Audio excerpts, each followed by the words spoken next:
Assalomu alaykum hurmatli televizor ko'ruvchilar. Dunyo Uyg'ur qurultiyi to'g'ri televiziyasi kundalik xabarlar programmasiga xush keldinglar. Men Hidoyat Musajon. Hammanglarning mush vaqtda xayrlik bo'lsin. Aziz ko'ruvchilar, tuvanda diqqatinglar bugungi xabarlar programmasining tafsilotida bo'lsin. 30 mart günü tushdan keyin Amerika Uyg'ur birlashmasi va Uyg'ur kishilik huquq qurilishi Uyg'urlar uchrayotgan ig'ir zulmni to'xtatish uchun Xitoyga qarata qo'llangan tadbirlarning o'tirg'i qo'yilishi va ijro qilinishida muhim rol o'ynayotgan Amerika Davlat Majlisi a'zolariga minnatdorlik bildirish faoliyati o'tkazdi. Mazkur faoliyatga Amerika Avom palatasining a'zosi Yong Kin xonim, Amerika palata a'zosi James McGovern, Amerika diniy erkinlik alohida elchisi Sam Bromwich, Amerika Davlat Majlisi a'zosi Christopher Sims, Amerikaning sobiq davlat xavfsizligi maslahatchisi Matt Pottinger, Amerikaning Birlashgan Davlatlar Tashkilotidagi sobiq xalqaro ayollar masalalari bo'yicha bosh elchisi Kelly Kori xonim, Amerika Xalqaro diniy erkinlik komitetining komissari Nuri Turkal, Amerika Davlat Majlisi xodimi Al-Nigar Iltabir qatorliq davlat majlisida muhim rol o'ynaydigan kishilar qadam tashrif qildi. Angliya parlamentining a'zosi Nusrat G'ani xonim, Yevropa parlamentining a'zosi va shundoqla Germaniya Yeshillar partiyasining a'zosi Reinhard Bozokov mazkur faoliyatga qatnashdi.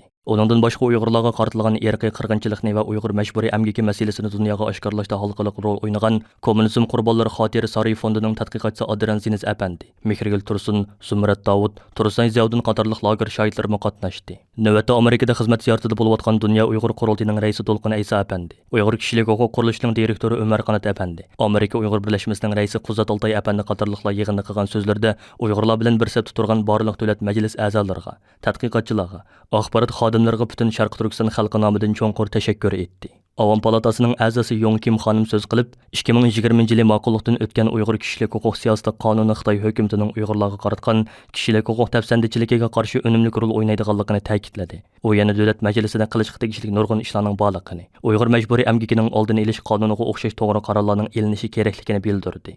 U yana mundaq dedi: "Men sizlar uchun kurash qilishni davomlashtiraman. Amerika va uning ittifoqdoshlarining Xitoyning Uyg'urlarga yurgizayotgan javobgarligini surishtirishiga kafolatlik qilishi uchun tirishchanlik ko'rsataman. Sizlarning bizning xizmatlarimizni muayyanlashtirganingizga rahmat. Davlat majlisida menga o'xshash nurg'un a'zolar bor. Ular birlikda o'xshash nishon uchun harakat qilyotdi. Men yillardan buyon oilasidan xabar ololmayotganlar bilan paranglashdim. Sizlar adolatsizlikni fosh qilayotgan vaqtinglarda biz sukutda tura olmaymiz. Sizlarning davlat majlisida menga o'xshash sizlar uchun kurash qilishni davomlashtirayotgan do'stinglar bor." Faoliyat davomida Sam Bromwich so'z qilib mundaq dedi: "Biz Uyg'urlarning, Tibetlarning erkinligini qo'lga keltirish uchun qo'limizda barliq kuchlarni va organlarni ishga solishimiz kerak. Xitoyning xaritasi aslida hozirgisiga hech o'xshamaydi. Sharq Turkistondagi kishilar duch kelgan zulm Xitoyning boshqa yerlarida yo'q. Tibet Xitoyga tava emas. Shunga biz Xitoyga Xitoy kompartiyasi hukmronlik qilishdan burungi Xitoyning xaritasi haqida so'zlasak bo'ladi." Faoliyatga qatnashgan James McGovern, Christopher Sims qatorliq davlat majlisi a'zolari ayrim so'z qilib, Uyg'urlarni davomli qo'llaydiganligini va Amerika hukumatining Xitoyga qaratgan qaror tadbirlarida Uyg'ur masalasini davomli kun tartibga keladiganligini bildirishdi. Angliya parlamentining a'zosi Nusrat G'ani xonim va Yevropa parlamentining a'zosi va shundoqla Germaniya Yeshillar partiyasining a'zosi Reinhard Bozokov Angliya va Yevropaning Uyg'urlarni qo'llaydiganligini va Uyg'ur majburiy emgak masalasida munosabatli qarorlarni chiqarishga tirishadiganligini bildirishdi. Amerika Xalqaro diniy erkinlik komitetining komissari Nuri Turkal, Amerika davlat majlisining xodimi Al-Nigar Iltabir xonim qatorliqlar munoyiti kuchli so'z qildi. Ular Uyg'ur millatining beshiga kelayotgan zulmni to'xtatish uchun butun dunyoning mas'uliyati borligini, chunki kelgusi avlodlarning Xitoyning royiga beqib yashashini asla xohlamaydiganligini ta'kidlashdi. Uyg'urlarga qaratilgan irqiy qirg'inchilikni va Uyg'ur majburiy emgaki masalasini dunyoga oshkorlashda xalqaro rol o'ynagan tadqiqotchi Adrian Ziniz apandi so'z qilib mundaq dedi: "Men Xinjiangdan kelgan Xitoycha hujjatlarni ko'rganimda hech kimga to'linishni o'ylabmi baxmagan edim. Bular tadqiqot uchun bak o'zgacha material edi. Lekin tadqiq qilgan sari nima uchun u ishni qilayotganligimni his qildim. Bizning birla hayotimiz bor. Shunga bu hayotda bir ish qilish kerak. Men faqat o'zi uchun so'zlayolmaydigan lagerdagi kishilar uchun so'zladim. Amaliyotda bu menga berilgan bir imtiyozdir." Faoliyat qatnashchilari Uyg'ur taomlaridan huzurlangan ixtiyoriy shaklda suhbatda bo'lishdi. Yil universitetini bitirib pianochi bo'lib yetishgan yosh san'atkor Qaysar Anvar Targoja nomli naqshini o'rnagan vaqtda ekranda chiqib turgan Qashqar, Urumchi qatorliq shaharlardagi ko'chalarning burungi ko'rinishlari va ko'chalardagi Uyg'urlarning illiq simosi faoliyat qatnashchilariga cho'nqur ta'sir qoldirdi. Amerika Xitoyning Uyg'urlarga qaratgan ig'ir bostirishlarga eng jiddiy shaklda inkas qaytargan davlat bo'lib hisoblanadi. Amerika davlat majlisining Kengash palatasi bilan Avom palatasi Uyg'ur masalasida birlikda harakat qilish orqali Xitoyga qarata yurgizilgan siyosiy tadbirlarda Uyg'ur masalasini izchil holda kun tartibga tutib keldi. Amerika Tashqi ishlar ministrligi o'tgan yil 19 yanvar kuni Xitoy hukumatining Sharq Turkistondagi Uyg'urlarni asos qilgan musulmon millatlarga qaratgan keng ko'lamli bostirishini rasmiy irqiy qirg'inchilik va insoniyatga qarshi jinoyat deb bekitgan edi. Shundan boshlab Amerika hozirgacha Uyg'urlarga munosabatli bir qancha muhim qonunlarni yo'lga qo'ydi. Bugun, ya'ni 1 aprel Yevropa ittifoqi bilan Xitoy o'rtasida oliy darajaliklar yig'ini o'tkazildi. Sin orqali o'tkazilgan bu navbatlik yig'inga Yevropa Komissiyasining raisi Ursula von va Yevropa Kengashining raisi Charles Michel, Xitoy raisi Xi Jinping va Xitoy bosh ministri Li Keqiang qatorliqlar qatnashdi. Yig'in boshlanishidan burun Dunyo Uyg'ur qurultayini o'z ichiga olgan har qaysi ellardagi 46 Uyg'ur, Hong Kong, Tibet va Tayvan tashkilotlari birlikda Yevropa Komissiyasining raisi Ursula von va Yevropa Kengashining raisi Charles Michelga birlashma maktub yo'llab, ulardan bu xalqliq paytda Xitoyga qarshi qat'iy bo'lishni talab qildi. Ular maktubida munolarni ta'kidlagan. Rossiya Ukrainaga hujum qilgan bir paytda Xitoy Tayvanga davomli harbiy tahdid solmoqda. Hong Kong, Sharq Turkiston va Tibetdagi vahshiyliklarni davomlashtirmoqda. Hozir kishilik huquqni dunyo demokratiyasini jonlantirishning bir yo'li sifatida Xitoyga qaratgan siyosatlarning markaziga qo'yish vaqti keldi. Biz Yevropa Ittifoqining 1-aprildagi boshliqlar yig'inida aniq, birlikka kelgan va qat'iy talablarni o'tirg'a qo'yishni talab qilamiz. Hozir Yevropa Ittifoqi Xitoy bilan munosabatini yaxshilaydigan payt emas. Yuqorqi 46 tashkilot o'rtaq bayonotida Yevropa Ittifoqi rahbarlaridan suhbat jarayonida Rossiyaning Ukrainaga qaratgan tajovuzini qo'llamaslik, Tayvanga tajovuz qilmaslik, Sharq Turkistondagi irqiy qirg'inchilik va insoniyatga qarshi jinoyatini, Tibet va Hong Kongdagi zulmlarni oyoqlashtirish haqida Xitoyni keskin ogohlantirishni talab qildi. Bayonot yana kishilik huquq va demokratiyaning Yevropa-Xitoy munosabatining markazi ekanligini isbotlaydigan payt keldi deyilgan. Oxirida ular Yevropa Ittifoqining Xitoyga iqtisodiy jihatdan bog'lanib kelishdek ahvoliga xotima berish uchun zarur tadbirlarni qo'llanishga chaqirgan. Yevropa parlamenti 2020 yil 7 dekabr Uyg'ur majburiy emgaki sababli Xitoyga qarshi jazolash tadbirlarini yo'lga qo'yish haqida maxsus qaror qabul qilgandan buyon Yevropa Ittifoqi bilan Xitoy munosabatlari yiriklashishga boshlagan edi. Orqada Yevropa Ittifoqi yana Xitoy bilan hosil qilingan o'zaro mablag' selish kelishimini to'g'ritib qo'ydi. Yevropa birligiga a'zo davlatlardan Belgiya, Fransiya, Gollandiya, Chexiya va Litva qatorliq davlatlarning parlamentlari Uyg'ur irqiy qirg'inchiligini rasmiy e'tirof qilib maxsus qarorlar qabul qildi. Amerika hukumati Xitoyning davlat xalqigan besimini, bo'lib uning chet ellardagi Uyg'urlarga parokandichilik silish harakatini ayblaydiganligini va buning javobgarlarini surishtiradiganligini ta'kidladi. 30 mart kuni Amerika Tashqi ishlar ministrligining demokratiya, kishilik huquq va emgak masalalariga munosabatlik muvaqqat yordamchi ministri Liza Peterson Dunyo Uyg'ur qurultayining raisi To'lqin Aysa, Qurultay ijroiya komitetining raisi va Uyg'ur kishilik huquq qurilishining direktori Umar Qanat, Uyg'ur harbiy tashkilotining raisi Roshan Abbos qatorliqlarni qabul qilib, Uyg'urlar duchor bo'layotgan masalalar ustida suhbatlashgan edi. Uchrashishdan keyin Amerika Tashqi ishlar ministrligi demokratiya, kishilik huquq va emgak bo'limi o'zining rasmiy tor betida bu uchrashishni xabar qilgan hamda bu vaqtda bir bayonot e'lon qilgan. Bayonotda Xitoy Xalq Jumhuriyatining Xitoydagi oz sonli millatlarga qaratayotgan davlat xalqigan besimi, bo'libmi uning qo'rqitish va parokandichilik silish harakatlari dunyoning qanday yerda yuz berishidan qat'iy nazar hargiz qabul qilib bo'lmaydigan bir hodisadir deb ta'kidlagan. Ma'lum bo'lishicha, muvaqqat yordamchi ministr Liza Peterson To'lqin Aysa boshchiligidagi qurultay hay'ati bilan bo'lgan uchrashda Xitoyning Uyg'urlarga qaratayotgan davlat xalqigan bostirishni qanday to'xtatish, Xitoyning rayonda davomli yurgizayotgan irqiy qirg'inchilik va insoniyatga qarshi jinoyatlarga qanday taqobil turish masalalarini muzokara qilgan.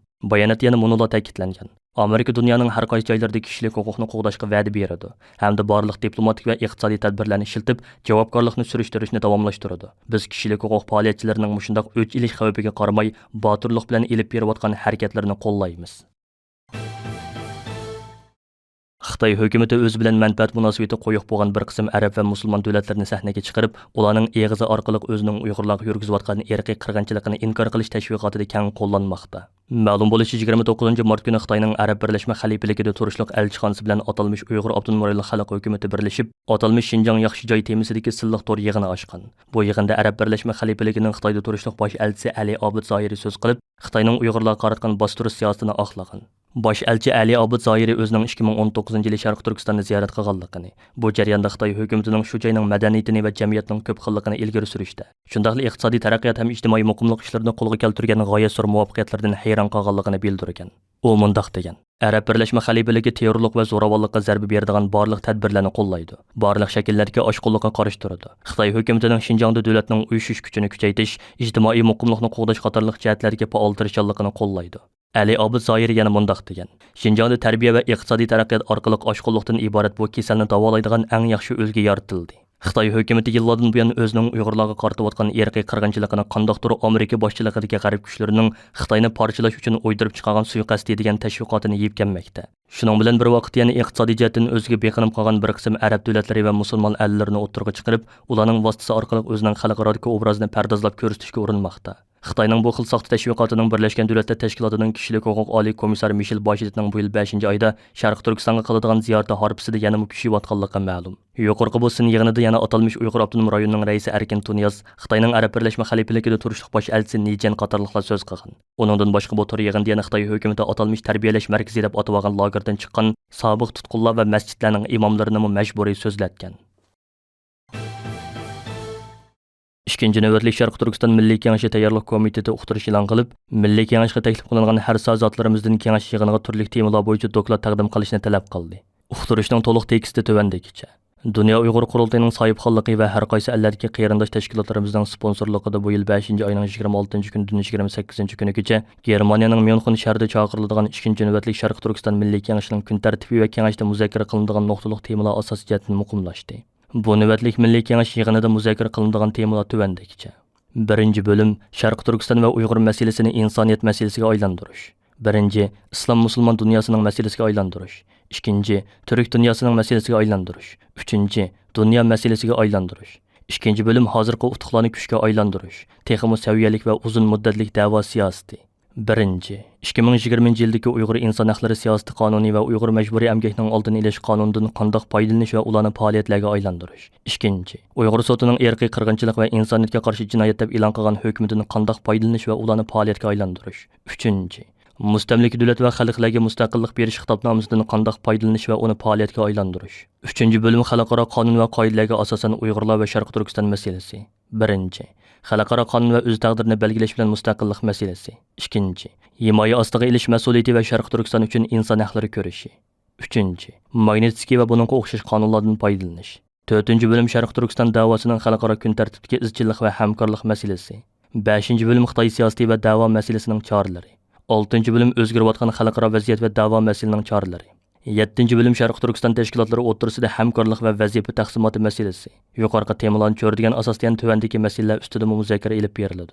1. Uyg'ur majburiy emgakidan naf ilayotgan xalqaro shirkatlarga qarshi yurgiziladigan konkurs siyosatlar. 2. Xitoyning Sharq Turkiston siyosati va uning da'voyimizga ko'rsatayotgan ta'siri. 3. Xitoyning jazo lagerlari tuzimiga qarshi Uyg'urlarning kimligini qo'g'dab qilishning konkurs choralari. 4. Muhojiratga Uyg'urlarning kimligini qo'g'dab qilish masalasi. 5. Muhojirlar masalasi. 6. Xitoy xakerlarining hujumidan saqlanish va da'voyimizning bexatarligini qo'g'dash uchun bexatarlik mexanizmini qurib chiqish masalasi. 7. Da'voyimizga zarur kerakli bo'lgan iqtisodni qanday hal qilish masalasi. 8. Da'voyimizda yoshlarning rolidan qanday foydalanish masalasi. 9. Da'voyimizda ayollarning rolidan qanday foydalanish masalasi. 10. Vatan ichi va sirtidagi Uyg'urlarning nopsini muqimlashtirish va birlikka keltirish masalasi.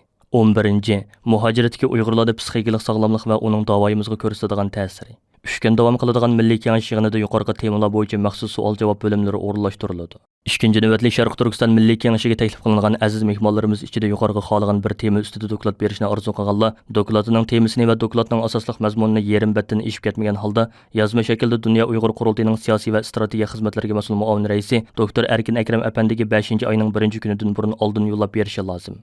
Agar har xil sabablar bilan 2-navbatlik Sharq Turkiston Milliy Kengashiga qatnashamaydigan qarindoshlarimiz o'zlarining yuqorqi temalar asosidagi yozma dokladini va taklif fikrlarini Dr. Erkin Akram apandimga 5-oyning 1-kunidan burun yo'llab berishi kerak.